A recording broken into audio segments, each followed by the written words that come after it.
Zootopia? No, it's Funtopia! 안녕하세요. 펀한 나라 제니퍼의 펀토피아에 오신 여러분을 열렬히 환영합니다. 일상이 지친 여러분, 펀토피아에 오셔서 제니퍼와 즐거운 이야기로 재충전하시기를 바랄게요.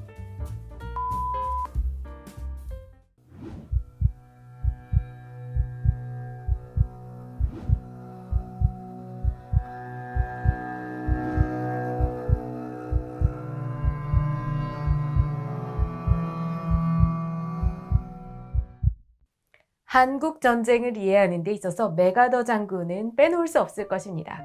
이 스타급 장군이 유엔군을 총지휘했었다는 것이 대한민국에 있어서는 최고의 행운이었던 것입니다.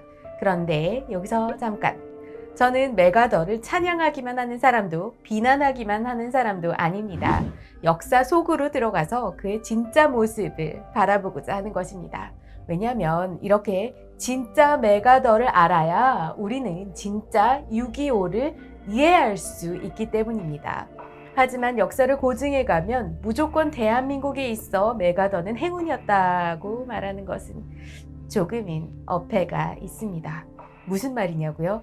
그것을 한마디로 말하기가 좀 어려워서 여기 한 편의 영상으로 말씀드리고자 합니다. 시작에 앞서서 구독 꾹, 좋아요와 알림도 꼭 해주셔서 영상을 제작하는 저에게 큰 힘이 되어주시기를 바라겠습니다. 바로 시작할게요.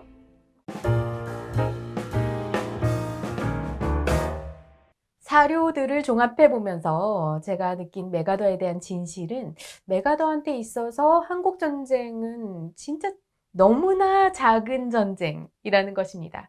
유엔군 총사령관을 맡기는 했는데 직책은 그의 야심에 비하면 너무나도 작았던 거예요. 그의 야심은 중국 땅을 자유민주주의로 수복하는 데 있었습니다. 그런데 그렇게 되면 소련은 어쩔 거냐고요? 방해하지 않겠냐고요? 그렇다면 소련과도 전쟁을 하면 되는 거죠. 그는 확전을 불사했습니다. 왜냐고요? 그는 자신과 실력이 있었기 때문입니다. 하지만 그는 그의 꿈을 이루기 위해서는 유엔군 총사령관보다는 미합중국 대통령이 되었어야 했습니다. 그의 지위에 비해서 그의 꿈이 너무나도 컸던 것이죠. 이것이 그가 추락한 이유였습니다.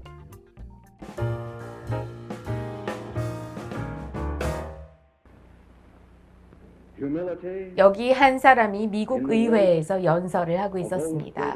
이 연설은 텔레비전으로 전 미국에 생중계되었던 거예요.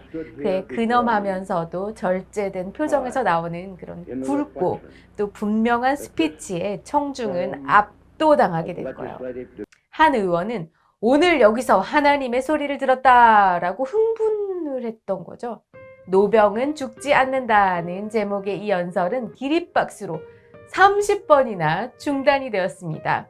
그렇습니다. 이 연설의 주인공은 바로 더글라스 메가더입니다. 그는 트루먼 대통령에게 여러 차례 항명했다는 이유로 전쟁 현장에서 해임이 되었습니다.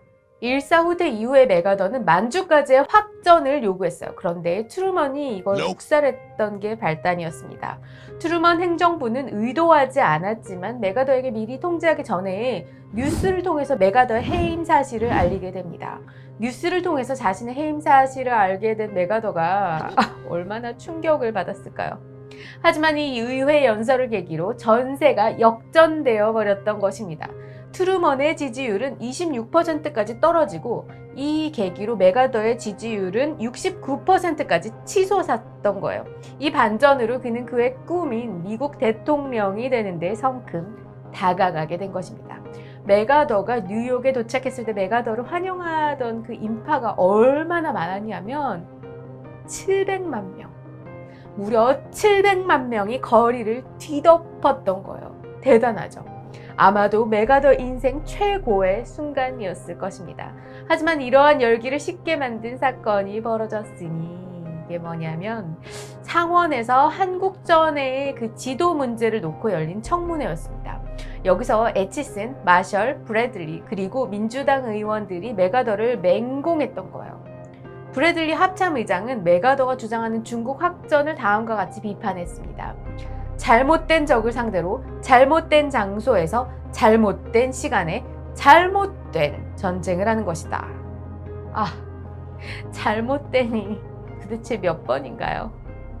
메가더는 웅변을 잘했어요. 그렇지만 민주당 의원들의 그 집요한 질문에 논리적인 설명이나 명쾌한 반박을 하지 못했습니다. 이로 인해서 메가더는 아시아적인 시각에 사로잡혀서 한국전을 세계의 정세 속에서 볼 수 없는 사람이라는 인상이 굳어진 것입니다. 그 결과 5월 말 메가더의 지지율은 30%로 반토막이 나버린 것입니다. 이러니까 이제는 메가더를 공화당 대통령 후보로 밀자라던 사람들의 움직임도 이제는 그치게 된 거예요. 이제 그렇게 바글바글했던 그의 순회 강연도 사람들을 모으기가 어려워져 버렸습니다. 태평양 전쟁의 영웅이자 한국 전쟁의 영웅이자 또 차기 대통령 후보였던 메가더가 너무나도 허무하게 추락하는 순간이었습니다. 더글라스 메가더는 아더 2세와 그의 부인인 핑키 사이에 3남 중에 셋째로 태어났어요. 막내. 그의 아버지인 아더 2세는 남북전쟁에서 소년 대령이라고 불릴 정도로 탁월한 군사적 재능을 보였고 준장까지 진급하고 전역했습니다. 그의 어머니 핑키는 성공회 신자였어요. 그런데 가톨릭 여학교를 우등으로 졸업한 인재였습니다. 더글러스는 훌륭한 군이었던 그의 아버지를 무척 존경했어요. 한편 그의 큰 형인 아더 3세도 해군사관학교를 우수한 성적으로 졸업한 뒤에 유능한 군인의 길을 걸었습니다. 그런데 46세에 맹장염에 걸려서 죽게 되는 거예요. 그의 유능한 형은 그의 아버지와 마찬가지로 그에게 큰 도전이 되었을 것으로 생각이 됩니다. 그는 그의 아버지를 이어서 군인의 길을 가기 위해 1899년에 웨스트포인트에 입학하고자 했지만 처음에는 입학 허가를 받지 못했어요. 왜냐하면 당시에 입학을 위한 대통령 승인서도 없었고 그는 약간 자세불량으로 등뼈가 좀 굽어 있었다고 판정이 되어 있었기 때문이에요. 결국 그는 교정 치료도 받고 입학 예비 경쟁 시험을 통과한 뒤에야 입학이 허가되었습니다. 여러분, 생도 시절에 메가더의 별명이 Mother's Boy, 즉 마마보이였다는 사실을 아시나요? 그 어머니는 육사교정 앞에 있는 그 호텔에 장기 투숙하면서 그의 학교 생활 하나하나를 다 모니터링을 하는 거예요. 하나하나 다 체크하고 점검했어요. 일명 헬리콥터맘. 그렇지만 이런 노력 덕분이었는지 그는 졸업할 때 93명의 생도 중에 수석으로 졸업을 하게 됩니다. 졸업과 함께 소위 계급장을 단 메가더는 필리핀에 있는 공병대 부관으로 필리핀에 배치받았습니다. 졸업 후에 메가더는 필리핀에서의 공병대 부관, 샌프란시스코에서의 태평양 사단의 공병 참모 보좌관 등을 역임하게 됩니다. 그는 특히 러일 전쟁 이후에 정찰 임무를 띠고 그의 아버지와 함께 중국에서의 동남아시아를 거쳐서 인도까지의 그 긴 여정을 갔습니다. 이러한 여정이 그에게 아시아에 대한 새로운 인식을 심어주게 되었습니다. 이때까지만 해도 메가더의 계급이 낮죠. 그런데 이렇게 낮은 계급으로 머물렀던 그를 일약 스타급으로 성장하게 된 배경이 바로 1차 세계대전이었습니다. 그는 프랑스로 파견이 돼서 수많은 전공으로 월등히 많은 훈장을 받고 1918년 11월 38세 38살의 나이로 42사단 지휘관이 되었는데 이게 미국 역사상 최연소 전시 사단장이었어요.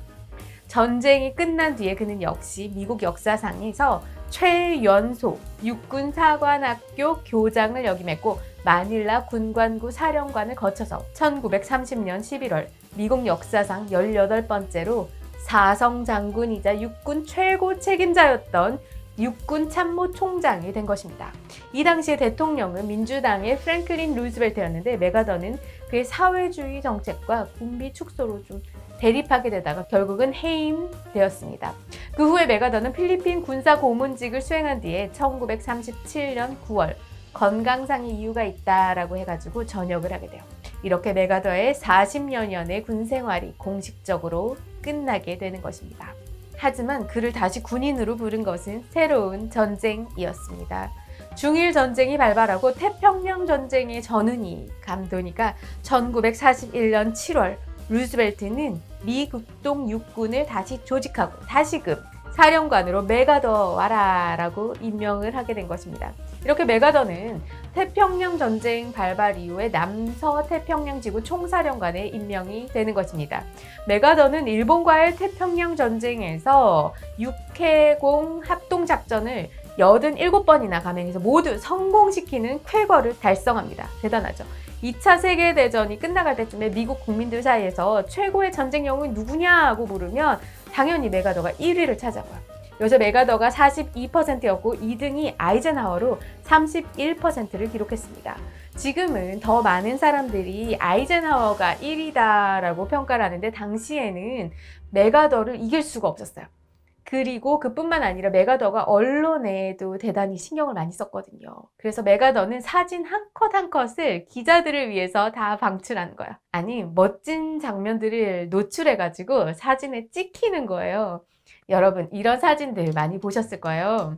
필리핀 작전에서의 메가더의 사진입니다. 그는 일부러 바다에 막 뛰어들어가서 이 장면을 연출한 거예요. 파이프를 불고 있는 그의 멋진 장면들도 그가 연출한 장면들입니다. 이러한 메가더는 대통령 후보로도 공공연히 거론되었어요. 예컨대 1942년 포춘지에서 공화당원을 대상으로 한 여론조사에서 메가더는 57.3%라는 놀라운 지지율을 획득했습니다. 메가더는 노골적으로 대통령에 출마하겠다는 의지를 피력한 적은 없어요. 그런데 정치에 관심이 많았고 대통령 출마를 하지 않겠다고 또 부인하지도 않는 거예요. 메가더는 태평양 전쟁을 승리를 이끌었고 일본 점령 이후에는 일본 점령 연합국 최고사령관이 돼서 일본 평화헌법을 제정하고 일본의 군국주의를 일소했고 또 일본을 민주화하는 데 큰 역할을 한 것으로 평가받고 있습니다. 대단해요. 이를 통해서 그의 탁월한 정치적인 역량도 입증되었다고 할 수 있겠습니다. 연합국 최고사령관으로 일본 점령 정책을 수행하고 있던 이 메가더는 한국 전쟁이 일어나니까 미군이 참전하게 되고 유엔군 총사령관에 임명이 된 거예요. 그래서 한국 전쟁을 지휘하게 된 것입니다. 메가더는 한마디로 다재의 다능, 즉 르네상스적인 인물이었습니다. 머리도 좋고 개인적인 능력도 출중하고 또 스피치도 잘했어요. 문장력도 좋았고 쇼맨십도 있었습니다. 다 잘해요. 그런데 한 가지, 충분한 실력이 있으면서 겸손하면 좋겠는데 그렇지를 못했던 거예요. 말로 하자면 오만한 천재의 이미지라고 할 수 있습니다. 그는 정치적인 야망이 있었기 때문에 언론을 상당히 의식했고 그렇기 때문에 언론 플레이를 또 잘했어요. 그런데 이게 또 지나치면 항명이 되는 거죠. 태평양 전쟁에서의 여러 전투에서 그는 거의 모든 전투에서 적과의 공방이 치열하게 이루어진 상황에서 공공연하게 나 다 이겼다, 승리했다 라고 선언을 했어요. 필리핀 전투에서 메가더는 1945년 7월 5일 공식적인 승리를 선언했는데 전투는 8일 일본이 공식적인 항복을 할 때까지 지속이 됐던 거예요. 그러니까 이런 것들에서 문제가 생겨나간 거예요. 이러한 메가더의 조급함 그리고 부정확한 발표 방식이 한국 전쟁에서도 지속이 된 거고 이로 인해서 유엔군이 큰 타격을 입는 일이 발생하게 됐던 것입니다. 메가더 본인도 결국 워싱턴으로부터의 신뢰를 잃고 해임되는 결과를 낳았습니다. 메가더는 한마디로 오만한 천재입니다. 트루먼은 그에게 프리마돈나라는 별명을 붙여줬는데 이는 오페라의 주역, 인기, 여가수를 의미하지만 뽐내고 또 질투심도 많고 주목받기 원하는 사람을 가리키는 그런 은어이기도 합니다. 오만한 천재. 이 천재라는 측면에서는 대한민국은 엄청난 혜택을 얻었어요. 참 감사한 사람입니다. 인천 상륙작전의 성공이 바로 그것입니다. 이 부분은 너무나 잘 알려져 있기 때문에 여기서는 길게 언급하지는 않을게요. 그런데 한국전쟁에서 나타난 그의 이 오만함이라는 측면에 대해서는 많이 알려져 있지 않잖아요. 저는 이 한국전쟁 시리즈에서 면밀히 분석할 것인데 여기서는 간단히만 언급하겠습니다. 메가더의 인천 상륙작전 성공 이후에 중공의 준레 수상은 워싱턴에 경고를 보내는 거예요. 유엔군이 38선을 넘으면 중국은 개입할 수밖에 없다는 메시지였어요. 워싱턴은 이를 무시했지만 트루먼의 노파심으로 인해서 웨이크 섬에서 트루먼하고 메가더가 만났어요. 메가더는 트루먼을 어떻게 생각했을까요? 공식적인 기록은 없지만 그의 말과 행동들을 통해서 충분히 유추할 수 있는 거야. 이날 트루먼 대통령을 맞는 메가더의 복장이 벌레 그 자체였어요. 작업복에다가 낡은 모자를 쓰고 있었죠. 뭐 복장은 그렇다 해도 그는 거수 경례도 하지 않고 악수를 청했던 거예요. 대통령한테. 나중에 회담을 종결지으면서 성명서를 기초할 동안 점심 식사를 같이 하자는 트루먼의 친절한 제안을 도쿄에 빨리 가고 싶다는 말로 이런 지하에 거절하게 됩니다. 너무 무례했던 거죠. 메가더는 트루먼을 루즈벨트가 죽은 요행으로 대통령이 된 그런 능력도 없으면서 얻어걸린 자처럼 여겼던 거예요. 나랑 비교가 안 되지. 나는 웨스트포인트를 그것도 수석으로 졸업했는데 너는 대통령이긴 하지만 고졸이잖아. 이런 식이 아니었을까요? 거기에다가 그는 당시에 트루먼보다 더 높은 지지를 받는 차기 대선 주자였기도 했죠. 어찌됐든지 이 자리의 목적은 중공군 개입 여부를 파악하는 데 있었고 메가더는 트루먼에게 전쟁은 이긴 거나 마찬가지고 중공군의 개입은 없을 거니 걱정하지 마라고 단언했던 것입니다. 그러나 어떻게 됐나요?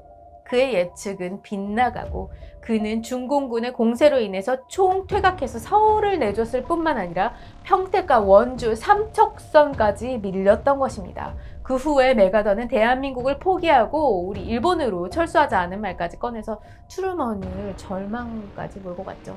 저는 향후 영상에서 메가더가 이런 발언을 했던 그 배경까지도 자세히 살펴보려고 합니다. 이것에는 두 가지 측면이 있어요. 첫째는 그의 오만하고 허영심이 있는 성격, 그리고 두 번째는 중국 영토 수복이라는 그의 원대한 목표예요. 어떻게 보면 한반도는 그의 이러한 꿈을 이루기 위한 수단에 지나지 않았던 것입니다. 자세한 내용은 향후 영상에서 흥미진진하게 다뤄볼 테니까 여러분 기대해 주시고 기다려 주세요. 여러분 재밌으셨나요? 지금까지 펀토피아의 제니퍼였습니다. 여러분 영상이 재미있거나 유익했다면 아래쪽에 있는 좋아요 그리고 구독 꼭 부탁드릴게요. 알림까지 해주시면 완벽합니다. 제니퍼의 펀토피아는 여러분의 의견으로 컨텐츠를 제작하고 있습니다. 펀토피아에서 다뤘으면 하는 이야기를 댓글로 남겨주시면 여러분의 의견을 반영하고자 노력하겠습니다. 다음에는 더 재미있고 유익한 영상으로 찾아뵙겠습니다. 감사합니다. 여러분 안녕.